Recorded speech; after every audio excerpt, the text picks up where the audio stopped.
On today's episode of Locked On Wild, who needs Matt Boldy when you got Marcus Foligno and Vladimir Tarasenko? Depth scoring in bunches, helping the Wild pick up a couple of big wins on the road. Hey, this is Matt Boldy, and you're listening to Locked On Wild. Hey, this is Marcus Foligno, and you're listening to Locked On Wild. You're Locked On Wild, your daily podcast on the Minnesota Wild. Part of the Locked On Podcast Network, your team every day.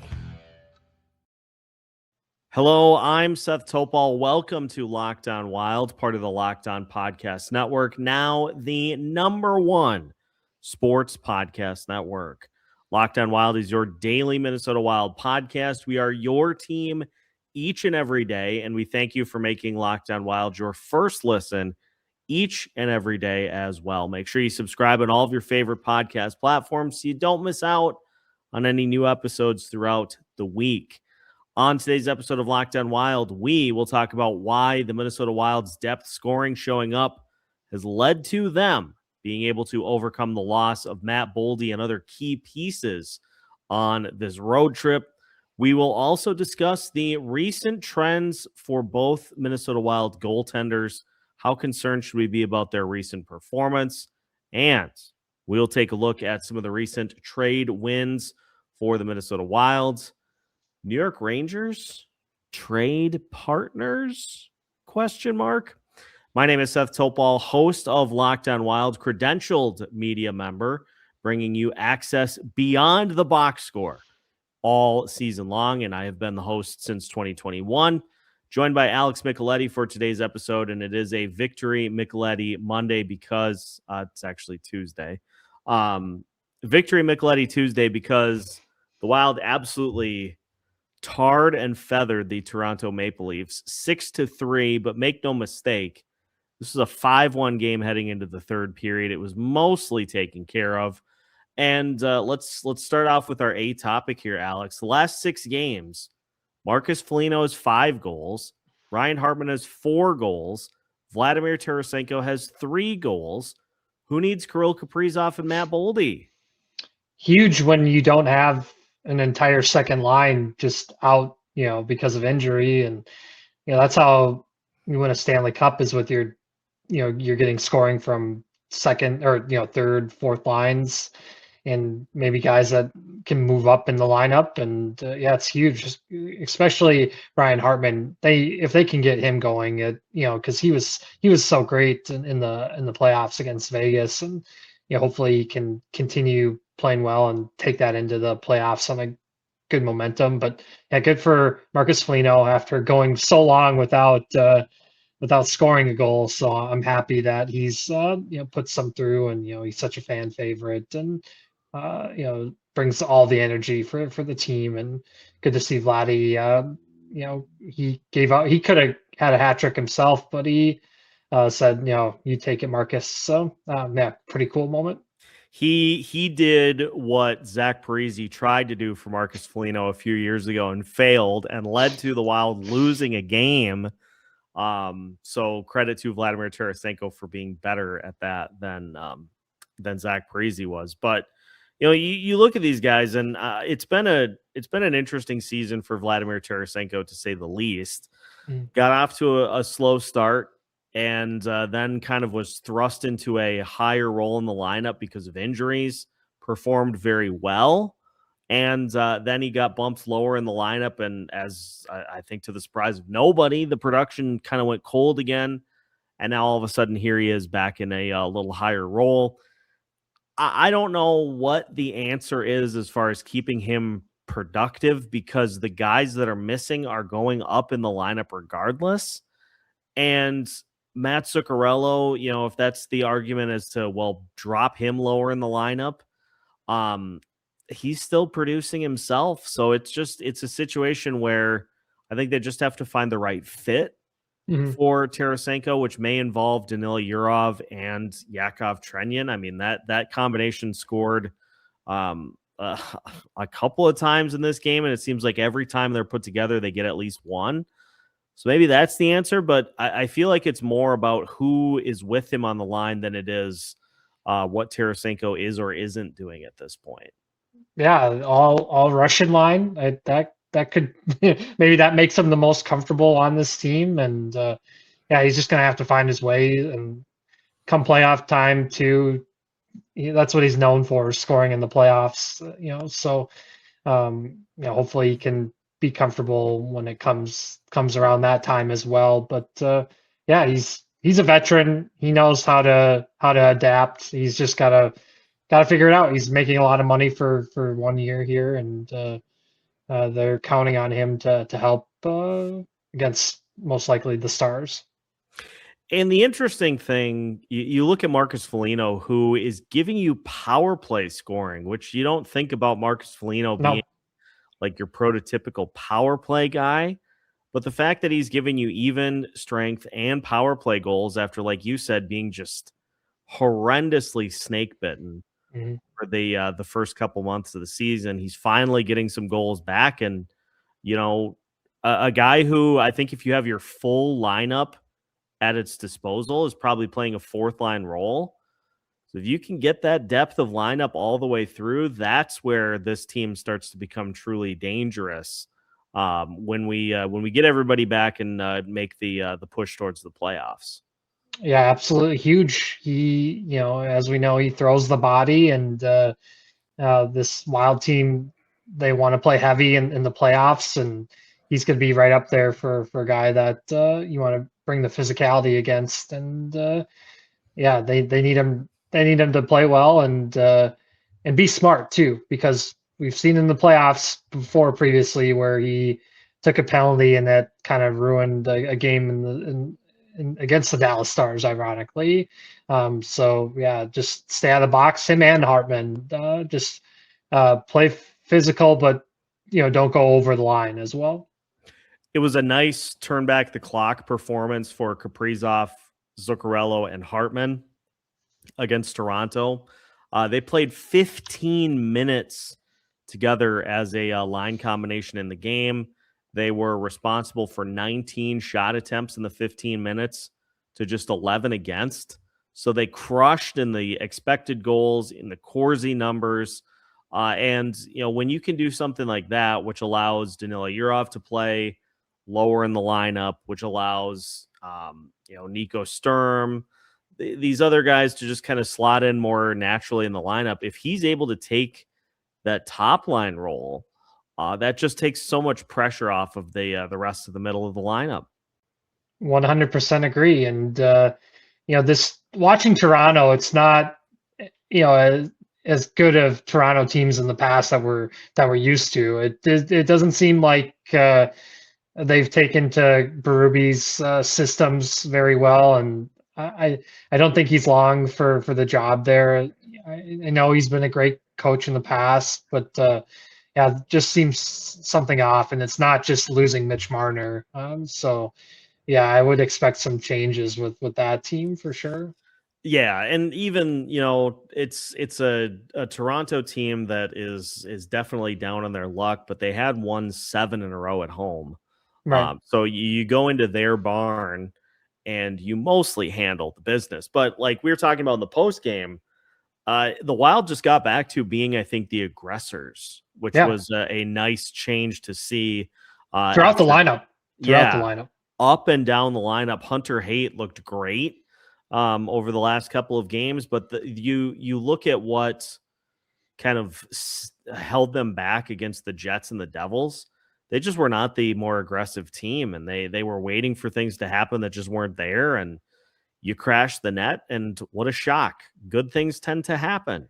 They did to Toronto what Winnipeg did to the Wild the other night, and just shell shocked them. And they didn't know what to do the rest of the game, really. I mean, like you said, the third period, Austin Matthews made his appearance finally in the game for the Leafs. But yeah, they just seemed to be done, really. I mean, the Wild had it in hand there for sure. That's what you got to do to those teams, is just take them out of it fully, and just feast, just get guys hat tricks. And that's really, that's really all you need. In as much as the offense has seemingly kind of gotten back on the road, so to speak, the goaltending's been a bit of a concern here. over the last handful of games. So we're just going to take a look at kind of the splits between Filip Gustavsson and Jesper Wallstedt since Quinn Hughes came to town, because obviously good starts. The numbers have come back down to earth a little bit. So we will investigate as we continue today's episode of Locked On Wild after this. Today's episode of Locked On Wild is brought to you by Game Time. There is nothing like being near the ice during hockey season. The speed, the hits, the atmosphere, it is completely unmatched. Watching at home is great, but being in the building is a completely different experience. The only thing that used to get in the way was actually getting the tickets. Long queues, endless screens, and prices changing at checkout. That's why the Game Time app gives the advantage back to the fans. It's the hack for unlocking amazing NHL tickets and experiences in just a few taps. Priority fees are included. Know your total upfront with no surprise fees at checkout. Plus, the zone deals are one of Game Time's best features. You choose the section, Game Time picks the seats, and you save even more. So take the guesswork out of buying NHL tickets with Game Time. Download the Game Time app, create an account, and use code LOCKEDONNHL for $20 off your first purchase. Terms apply. Again, create an account and redeem code LOCKEDONNHL for $20 off at Game Time today. Welcome back to today's episode of Locked On Wild. Once again, we thank you for making Locked On Wild your first listen each and every day. And if you have not already checked it out, make sure to take a look at the Everydayer Club, which provides you access to ad-free editions of Locked On Wild, compatible with Apple Podcasts, Spotify, and other major podcast apps, plus an invite to the members-only Locked On Everydayer Discord server, which includes a group chat for listeners of this show and all the others. The link is in the show notes. So if you want to join the Everydayer Club today, or the All Access tier, which offers you even more surprises, you can find all the info in the show notes for today's episode. Alex, the numbers since the Minnesota Wild acquired Quinn Hughes on offense, we've talked quite a bit about how the team has done in that span. And in fact, in the time that the Wild have had Quinn Hughes on the roster back to December 14th, the Wild are 10-4-4. They, as far as goals scored go, they are number one in the league. Number one over Montreal, over Carolina, over Vegas. Number one in the league as far as goals against go. But as far as goals for go. As far as goals against, the Wild have surrendered a few more goals than we are used to seeing in that same span. The Wild have given up 56 goals in that span, which is the 11th most in the league. And the goalie splits, Filip Gustavsson is 7-1-2 in that span, a 2.42 goals against average, a 915 save percentage. So those numbers are still pretty good. Jesper, though, 3-3-2, a 3.72 goals against average, and an 883 save percentage. So are we seeing Jesper hit a little bit of a rookie wall here at this point in the season? Definitely could be, right? And we'll see.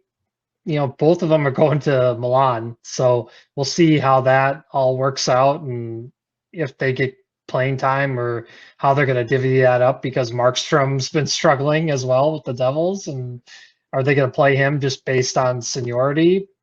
We'll see. But hopefully he doesn't get even more burned out than it looks like right now. And but like we've talked about too, Filip Gustavsson is probably going to have to play in the playoffs at least to start with, and you give the guy with the most experience to down the stretch here too, maybe. And let him clear his head a little bit, because that Winnipeg game was really, really tough, right? Yeah, it Yeah. was just, and I can't believe they were. Thank goodness they pulled him for that third period, but I was like, really, Hines, you're gonna make him wear this one? Yeah, because it just like even the defense in front of him, it was just not good at all. Yeah. And, you look at it, we're 50 games in. Mhm. And I think if you would have said that Filip Gustavsson gets 30 and Jesper gets 20, I think everybody would take that. Yeah, yeah. That's a solid split and a solid rotation. But we have to keep in mind too, this is the first extended action that Jesper has had at the NHL level. And And the schedule is condensed right now too. It's chaotic for every team. You see, there's not a lot of teams that are like completely healthy. There's some big injuries going around, and we just had a big trade in the NHL too with Rasmus Anderson going to Vegas. Somehow they always just are able to pick up a stud. I know LTIR and Petrangelo and all that, but it's just amazing that it just somehow works out for Vegas always. at some point it catches up with everybody. I Mhm. mean, you look at even the Avalanche and their goaltending over there since the calendar flipped to 2026. Yeah, Their both of those goaltending has both of taken those a hit. guys in the past. I mean, this is kind of out of nowhere for Wedgwood and Blackwood because the Woods. Blackwood he's been kind of all over the place in the past in New Jersey, San Jose, and Wedgwood's been around for a while too. And Nashville's like we're not happy with his consistency, so take him to Colorado. But I mean, when you're on a team like Colorado, you can win with subpar numbers. We saw Darcy Kemper win a cup. Yeah. How about Jake Ottinger's numbers since 2026 too? He's 1-4-1. Yeah, Dallas needs some. They're gonna try to make a move. Jim Neal's always been ready to make some deals, and their back end needs another guy too. I thought they were gonna try to be in the mix for Anderson, but looks like Anderson told teams that he wasn't gonna sign an extension at least right away. So that's why it made it more difficult to find a deal that worked with giving him up from Calgary. So And it turns out what a shock that Vegas is near the top of the list for Anderson as far as yeah, destinations go. same division, but they did it anyways. So that was Like, are you very kidding curious. me? Of course Vegas is a top destination. Right. What a shock. Right. On the trade front, it is getting closer to the Olympics. We got a couple of weeks before the Olympics get going, and there's a wide assumption, and I think today confirmed it, that we're going to see more moves made before we hit the deadline. So I wanted to just kind of get us caught up on the latest trade speed because we've got organizations sending notes to fans again that will have a massive impact as to what the trade market looks like. So we'll test the trade tea leaves when we finish today's episode of Locked On Wild after this.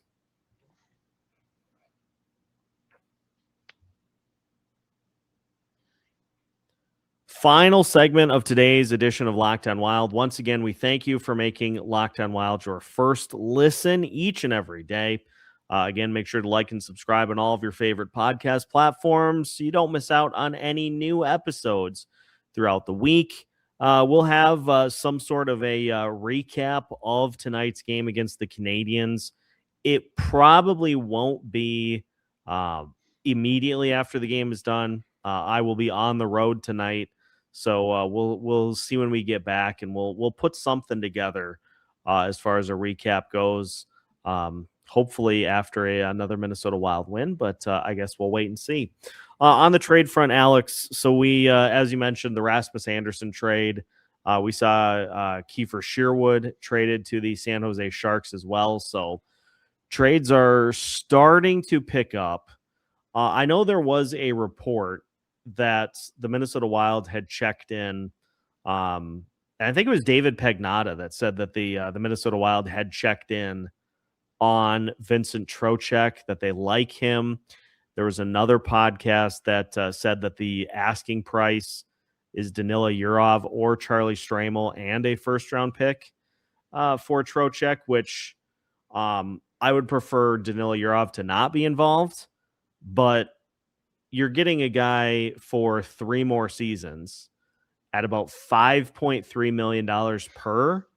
That is just a head and shoulders above everybody else as far as face-off wins go. I had not considered this until it was brought up. He plays the bumper position on the power play, which would allow Kirill to be in more of a shooter's role as to having to facilitate everything. And let's be honest, you put Trocheck at the back end of the power play, you put Quinn Hughes up at the top, you have Matt Boldy, probably Matt Zuccarello and Kirill Kaprizov in between those two. Disgusting. Yeah, and it takes some pressure off Eck as well, acquiring a guy like that. And he plays with a little snarl too, and he just seems like a Billy Guerin type of player. Obviously, why Bill selected him for the Olympic team. We'll see how much ice time he gets there. But, Chris Drury is, a part of that staff for Team USA. So, they're going to be talking between the two. And, it doesn't seem like Panarin's going to be coming here just because I don't think, because they have the same agent as Kirill, him and Artemi Panarin. And I don't think Bill Guerin wants to go through that mess again of negotiating a contract for Panarin. So it seems like Trocheck or bust. I don't want JT Miller here at all.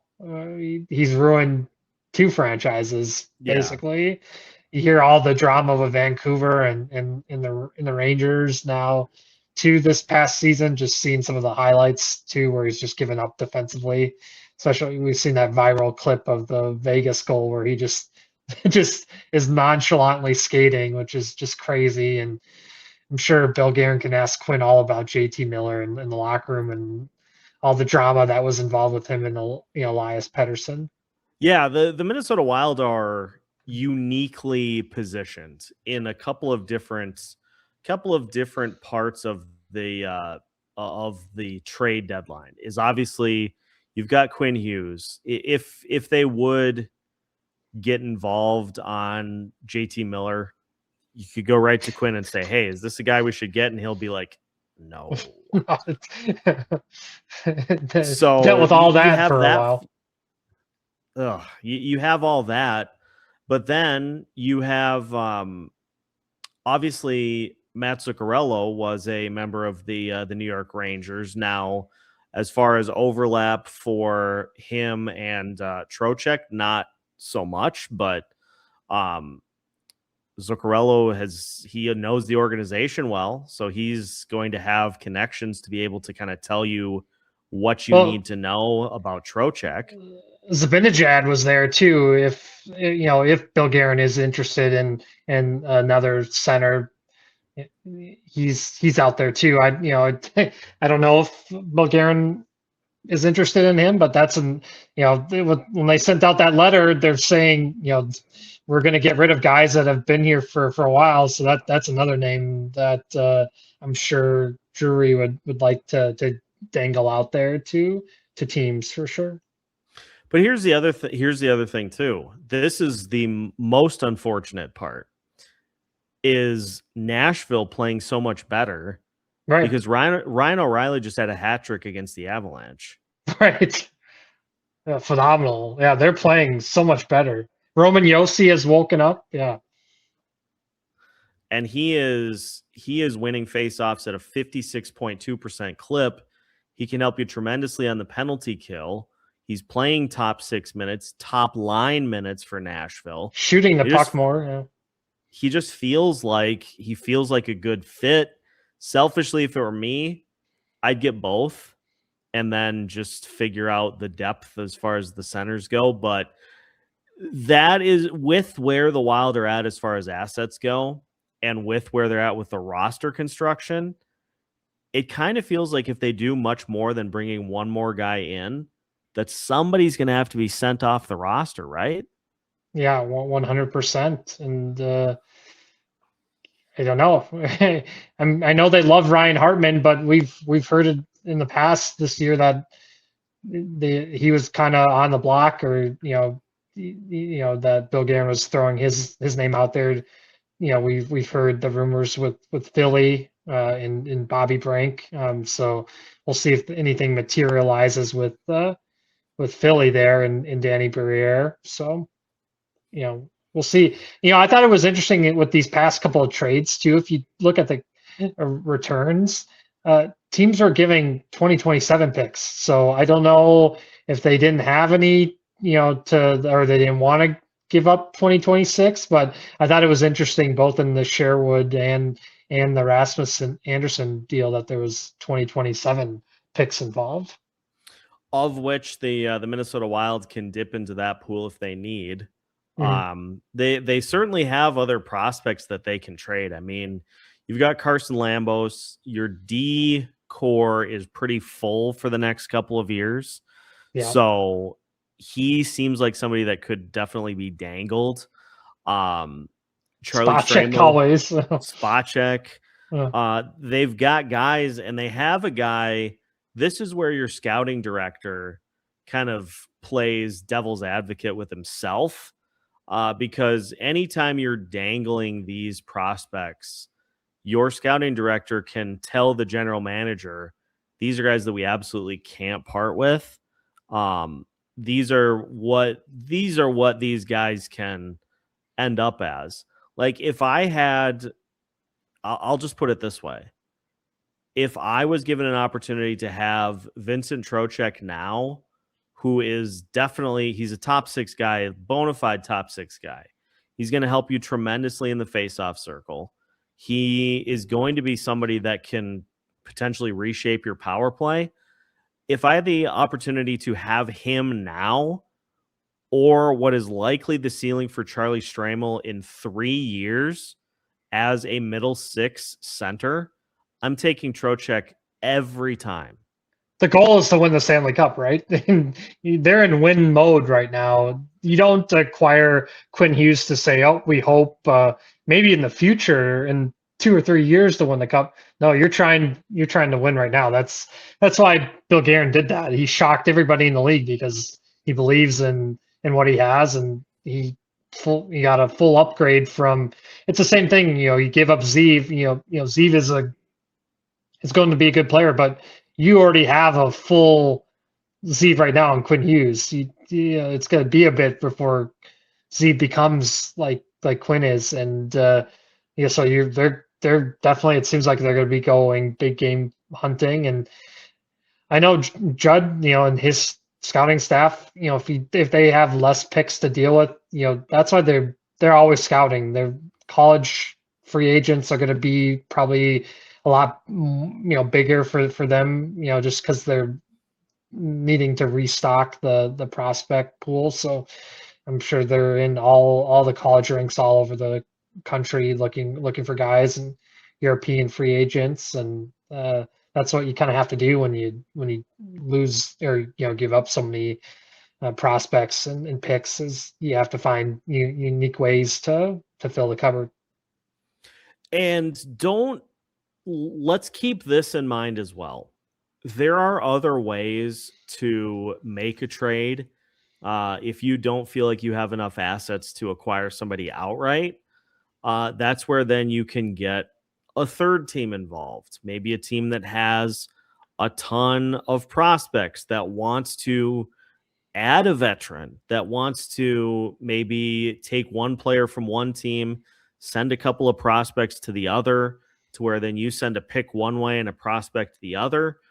There are other ways to make trades, and this is where you have to kind of get a little creative. But if the Wild are circling and setting their sights on Trocheck or O'Reilly as far as centers go, there are other ways to get those guys than just straight up like, here, take some of our prospects and our picks. The Wild, we've talked about it in previous episodes. We've seen them be a third party banker in the past for Ryan O'Reilly and Dmitry Orlov. So yeah, they can find another team to do it. It's too bad that the Arizona Coyotes no longer exist, because you could just you could call up Arizona and get a deal done, or San Jose of old. But look at San Jose's even making trades. They're not a seller anymore, which is just surprising to see. I'll leave you with this, and everydayers have heard me say this. This has become kind of my creed. Every single thing that does not immediately help you in a Stanley Cup window should be on the table to make a trade to help you more right now. And I will say this.